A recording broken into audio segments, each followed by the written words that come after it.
This is Brandon Lee with BetFirms.com here with your 2012 Washington Redskins football predictions.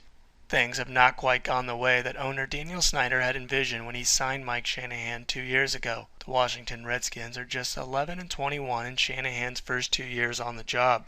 That includes a 5-11 campaign in 2011, as the Redskins were never in playoff contention. Things appear to be on the rise, especially with the selection of rookie quarterback Robert Griffin III with the second overall pick in the NFL draft. Washington believes the Heisman Trophy winner will be their quarterback of the future.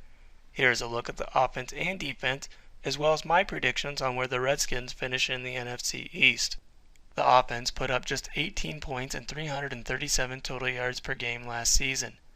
The biggest problem they had on this side of the ball was turnovers. Washington finished minus 14 in turnover differential in 2011, and it hasn't finished positive in that category since 2005. Rex Grossman had an up-and-down season a year ago at quarterback. He completed 57.9% of his passes for 3,151 yards with 16 touchdowns and 20 interceptions.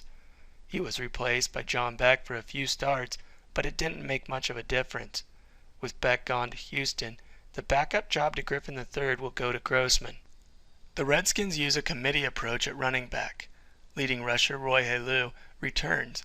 Tim Hightower played in the first 5 games before going out for the season with an ACL injury. He returns healthy and will battle Helu for starting duties. Evan Royster is arguably their most explosive back. Washington has been looking for playmakers at receiver for years.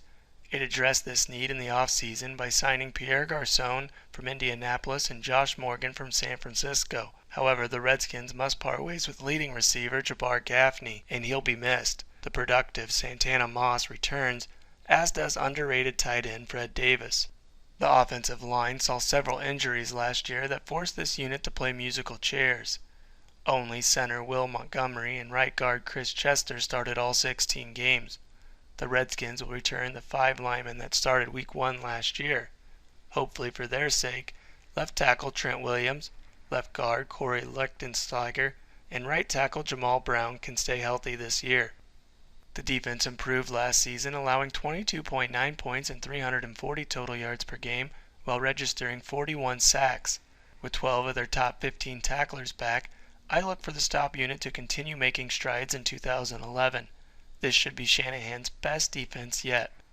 The defensive line returns intact with defensive end Adam Carricker, nose tackle Barry Cofield, and defensive end Stephen Bowen. 2011 second-round defensive end Jarvis Jenkins spent last season on the IR with a torn ACL, but he is expected to contribute this year. The linebacker corps is the strength of the defense behind 15th-year middle linebacker London Fletcher. Right outside linebacker Brian Orakpo has become the playmaker Washington envisioned when they selected him in the first round in 2009. Left outside linebacker Ryan Kerrigan and right inside linebacker Perry Rowley have a combined 3 years of NFL experience, but each has proven they belong. The secondary features 2 solid cornerbacks in D'Angelo Hall and Josh Wilson. The Redskins have signed strong safety Brandon Merriweather from Chicago with the hope that he can replace the departed LaRon Landry. They also signed free safety Tenard Jackson from Tampa Bay, and he replaces the departed O.J. Atogwe. This is clearly their weakest unit on defense. Now, for my NFC East prediction, I have Washington picked to finish last in the division with a 7-9 overall record. The offense should be improved with Griffin III running the show. He'll be playing behind a solid offensive line, and the Redskins have given him a couple more playmakers to work with by signing Garçon and Morgan. Washington boasts one of the best front sevens in the league defensively, but the secondary is a concern, especially at the safety positions. Since the Redskins finished last in the NFC East in 2011, they draw both Minnesota and St. Louis, which gives them perhaps the easiest schedule in the division.